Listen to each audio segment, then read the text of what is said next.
Oke. Terus sekarang pertanyaannya, kenapa operator harus punya lisensi? Ya, kenapa operator harus punya lisensi? Nah, satu teman-teman, regulasi pemerintah. Yang kedua era MEA, dan yang ketiga adalah work safety. Nah, mari kita bahas satu-satu teman-teman ya. Mari kita bahas satu-satu. Nah, satu regulasi, guys. Ini di regulasi pemerintah atau peraturan pemerintah. Kementerian Tenaga Kerja Republik Indonesia nomor 9 tahun 2010 tentang operator pesawat angkut pasal 3 ya.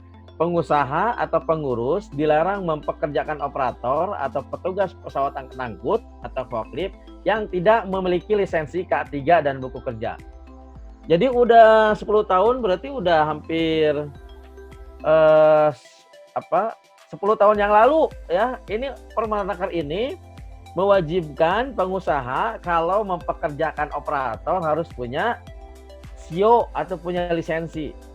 Ya, teman-teman, ini saya kasih linknya di sini ya. Ini ada linknya. Silahkan teman-teman di download kalau mau lihat.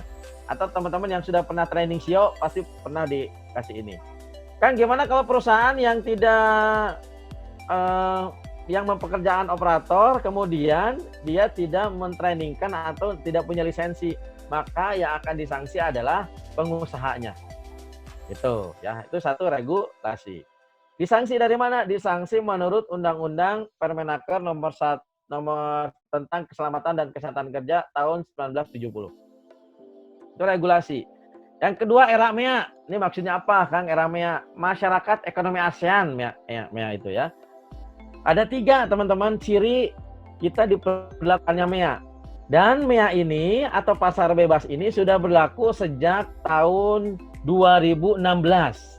Jadi Pak Jokowi ya waktu periode pertama dari kemudian 10 negara ASEAN sudah menandatangani bahwa sejak akhir 2016 Indonesia dan 10 negara ASEAN sudah masuk MEA. MEA itu apa? Salah satunya adalah satu era bebas pekerja. Jadi teman-teman sekarang mau kerja ke Malaysia kerja ke Indonesia bebas. Tidak usah pakai visa. Makanya gosip-gosip yang sekarang banyak tenaga kerja asing masuk ke Indonesia kita nggak bisa nangkal. Kenapa? Karena sudah tanda tangan, guys. Ya. Jadi sekarang teman-teman ketika melamar kerja nantinya itu, kalau dulu orang Sukabumi, orang Bandung, orang Tegal, orang Malang datang ke Bekasi cari kerja gitu. Nah, kalau sekarang Anda bersaingnya dengan sesama negara ASEAN. Dari Malaysia, dari Brunei, dari Filipina, ya, dari Singapura, dari Timur Leste, teman-teman. Jadi sekarang bersaingnya sama itu. Yang kedua, skill dan kompetensi. Di era MEA, teman-teman nggak ditanya, lu ngelamar di saya, di perusahaan ini, lulusan dari mana? Nggak ditanya itu nanti. Itu hanya sebagai kertas. Yang ditanya apa? Yang ditanya adalah, you mau kerja di tempat I, punya skill apa? Punya kompetensi apa? Ya, jadi nanti yang ditanya adalah skill. Nah, kalau yang ditanya skill, maka bukti orang punya skill itu dia punya sertifikasi.